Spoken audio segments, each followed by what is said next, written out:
సికింద్రాబాద్లోని doctor Narayana college of hotel management లో 100% job guarantee 966365 నమస్తే, welcome to Suman TV. ప్రస్తుతం మనతో పాటు ఉన్నారు ప్రముఖ రాజకీయ విశ్లేషకులు చందు శ్రీనివాస్ గారు. Hello sir. హలో అండి. సార్, జనసేన అధినేత పవన్ కళ్యాణ్ గారు, మన డిప్యూటీ సీఎం పవన్ కళ్యాణ్ గారు సో ఈరోజు ఇంతకు ముందే పార్టీ ఆఫీస్లోనే అభ్యర్థులని సత్కరించుకునే కార్యక్రమాన్ని చేపట్టారు. సో సాధించినటువంటి విజయం ఏదైతే ఉందో దాని గురించి మాట్లాడుకోవడం, చెప్పుకోవడం కూడా చాలా ఇంపార్టెంట్.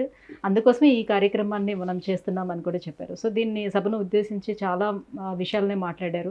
ముఖ్యంగా 100% విజయం ఏ రకంగా మీరు సాధించారని ఎక్కడికి వెళ్ళినా కూడా అడుగుతున్నారు. సో ఏ రకంగా సాధించానో అనే విషయంపైనే మాట్లాడడం జరిగింది. సో మీరేం చెప్తారు? సో సభకు సంబంధించి ఏ విషయాల్ని, ఎటువంటి అంశాలని ప్రస్తావించారు అక్కడ? డెఫినెట్గా అంటే ఆల్రెడీ ప్రభుత్వం 1 month అయిపోయింది.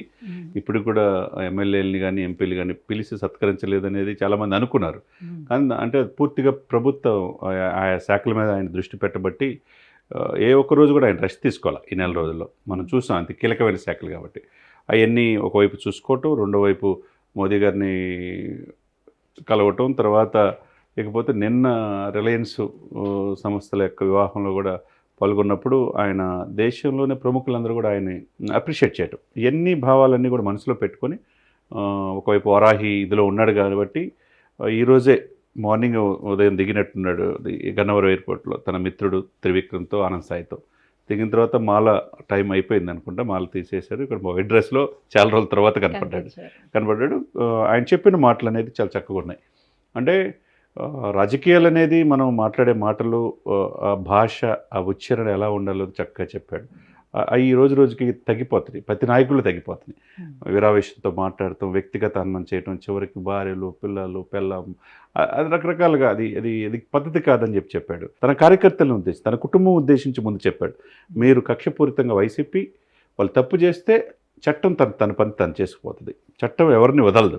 అలా అని చెప్పి వాళ్ళని హెరాస్మెంట్ చేయటం కానీ, వాళ్ళని సోషల్ మీడియాలో దూషించడం కానీ, వాళ్ళని వ్యక్తిగత అన్నం చేయటం కానీ, అసభ్య పదజాలం అనేది దూషించొద్దు, ఇంట్లో వాళ్ళు ఆడవాళ్ళు వాళ్ళ జోలికి వెళ్ళొద్దని చెప్పేసి క్యాడర్కి శుతిమిత్తంగా చెప్పాడు. ఎమ్మెల్యేలకి ఎంపీలకి చెప్పాడు. నేను దేనికైనా ఒక ప్రజల కోసం నేను ఏదైనా నా కుటుంబాన్ని వదులుకోవడానికి కూడా సిద్ధం అన్నాడు, తన బిడ్డలు వదులుకోవడానికి కూడా సిద్ధం అన్నాడు. అన్నిటికి మించి నేను అన్ని దాంట్లో ఎటువంటి వెనక ఆడను, నా ఫ్యామిలీ కూడా అని చెప్పటం అనేది, నేను ముందు మారుతాను ప్రజల కోసం, ప్రజలకు అనుగుణంగా మనం వెళ్ళాలి తప్పితే ఆ డీవియేషన్, ఆ అద్దు దాటి మీరొద్దని చెప్పటం. మీరు నేర్చుకోండి. 21% 21 మంది ఎమ్మెల్యేలు తగ్గి వచ్చా నేను. చాలామంది ఎందుకు తగ్గాడని చెప్పన్నారు, కానీ తగ్గిన దాంట్లో బైబిల్లో సూక్తి నేను ఫాలో అయ్యాను. తనకి తను తగ్గించుకున్నాడు, హెచ్చింపబడతాడు. కాబట్టి ఈ రోజున దేశవ్యాప్తంగా మన గురించి చర్చ జరుగుతుందంటే 100% స్ట్రైక్ రేటు. అదే కాకుండా 164 కూటమి సీట్లు రావటంలో కూడా 8% ఉన్న జనసేన గ్రాఫ్ 20% పెరిగిందన్నాడు. అది ఎవరు ఆలోచించలే. 175లో ఓటు ట్రాన్స్ఫర్మేషన్ జరగబట్టే కదా, జనసేన జరగబట్టి బీజేపీకి వెళ్ళి, బీజేపీ ఇటు వచ్చినాయి, టీడీపీకి ఇటు వచ్చినాయి. ఏదైతే 21 స్థానాలు అనుకుంటున్నారు మీరు, 175లో 164 స్థానాల్లో కూటమి గెలిచిందంటూ మన జనసేన స్ట్రైక్ రేట్ 20% ఓటు పెరిగింది, అది గుర్తుపెట్టుకోమన్నాడు. ఇది గెలుపు చూసి మీరు ఏదో సంబరాలే కాకుండా బాధ్యతతో మెలగండి అని చెప్పడం మంచి, అంటే సరికొత్త రాజకీయానికి తెరలేపారని మనం అనుకోవాలి. ఎస్. సో ఏదైతే ఇప్పుడు మనకి ఇప్పటి వరకు తగిలిన దెబ్బలు కానివ్వండి, లేకపోతే ఇప్పటి వరకు వచ్చినటువంటి అవమానాలు కానివ్వండి, సో ఇవన్నీ ఫేస్ చేసుకుంటూ కూడా ఒక పార్టీని ఇన్ని సంవత్సరాలు తీసుకురావటం, అలాగే ఇన్ని సంవత్సరాలు రాజకీయాల్లో ఉండటం, ఇది ఎవరికీ సాధ్యమయ్యే పని కాదు.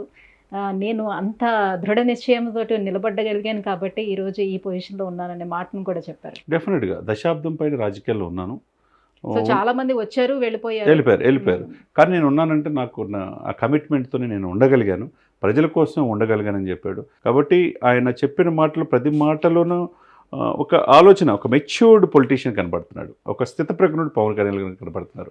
చంద్రబాబు నాయుడు గారి అనుభవం ఈ రాష్ట్రానికి కావాలన్నాడు. నేను ఏ పదవి ఆశించలేదని చెప్పన్నాడు. అది ఆ డిప్యూటీ సీఎం అనేది వచ్చిందన్నాడు. దాంతో పాటు కీలకమైన పంచాయతీరాజ్, గ్రామీణాభివృద్ధి, అడవులు, పర్యావరణం, సైన్స్ అండ్ టెక్నాలజీ ఇచ్చారు. దీంట్లో ఏంటంటే దీన్ని బలంగా ఒక పాలసీ రూపొందించి ఈ బాధ్యతను వేరే వాళ్ళకి అప్పచెప్తాడు. అంటే నాకు ఇన్ని శాఖలు తీసుకున్నాడని అనుకోవచ్చు, కానీ నేను ప్రజలకు ఎన్నో వాగ్దానాలు ఇచ్చాను కాబట్టి, ప్రజలకి గ్రామ స్థాయిలో వెళ్ళాలి కాబట్టి, సంక్షేమము, అభివృద్ధి, సమపాలకు వెళ్ళాలి కాబట్టి, వాళ్ళకి నాదైన తనదైన ముద్ర వేసి ఆ శాఖలు ఇదనేది చేస్తానని చెప్పడం ఏ రాజకీయ నాయకుడు చేయడు. ఇప్పుడు నాకు పదవులు ఇస్తే ఈ 5 శాఖలతో పాటు ఇంకా 5 ఇస్తే బాగుంటుంది అనుకున్న ఈ సమయంలో నాకు ఇచ్చిన శాఖల్ని నేనేందో చూపించి దాన్ని గాడిలో పెట్టి ఆ బాధ్యతలు కొంతకి మిగతా వాళ్ళకి ఇస్తానని చెప్పనటం పవన్ కళ్యాణ్ గారిలో ఆ మెచ్యూరిటీ లెవెల్ మనకు అర్థమవుతుంది. అంటే మీరు అన్నట్టుగా 145 కోట్ల 2 ఎంపీలకు కూడా చెప్పాడు, ప్రతిదానికి మోడీ గారికి భారం కావద్దు, మనం అన్నీ మన రాష్ట్రానికి ఏది కావాలన్నప్పుడు నేను వెళ్తాను, మాట్లాడతాను చంద్రబాబు నాయుడు గారితో కలిసి అన్నాడు. అదేవిధంగా మోదీ గారికి నా తరపున చెప్పండి, 145 కోట్ల ప్రతినిధిగా మీరున్నారు, మేము మీకు భారం కాము, మీరు బాధ్యతతో మేము ఉంటామని చెప్పమని బాలశౌరికి ఉదయ్ శ్రీనివాస్కి చెప్పడం మరింత ఇది. ఎందుకంటే నేను మోదీ గారి గుండెల్లో నేను ఉన్నానన్నాడు.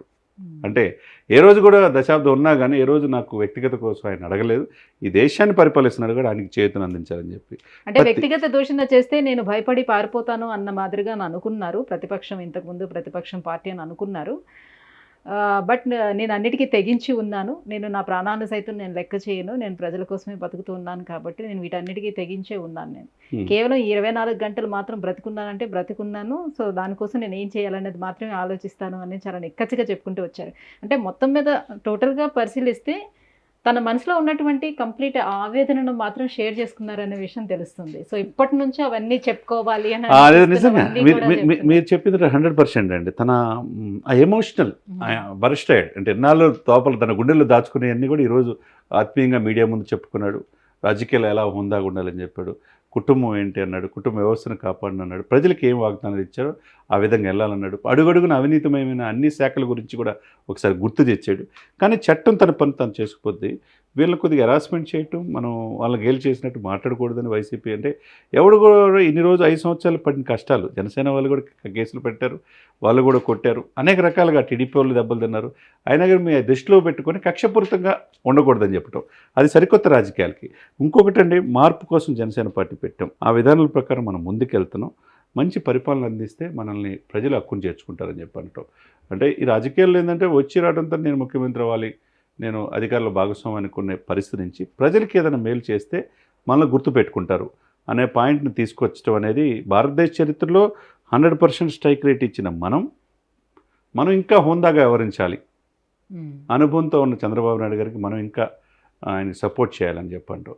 తర్వాత ప్రతి కార్యకర్త దీంట్లో గెలిపించిన జనసేన సామాన్య కార్యకర్త నుంచి వీర మహిళ నుంచి సీనియర్ నాయకులు, ప్రభుత్వ శాఖల కీలకమైన వాళ్ళు కూడా రిజైన్ చేసి వచ్చిన అనేక మందికి కూడా నేను చెప్తున్నాను, ఒక మాట నా మాట ప్రకారం నిలబడ్డారు, మీరు సీట్లు కూడా కోల్పోయారు, వాళ్ళందరికీ ఈ యొక్క ప్రభుత్వంలో సరైన ప్రాధాన్యత ఉంటుంది అని చెప్పటం మంచి రాజకీయాలకి తెరలేపారని చెప్పి మనం అనుకోవాలి.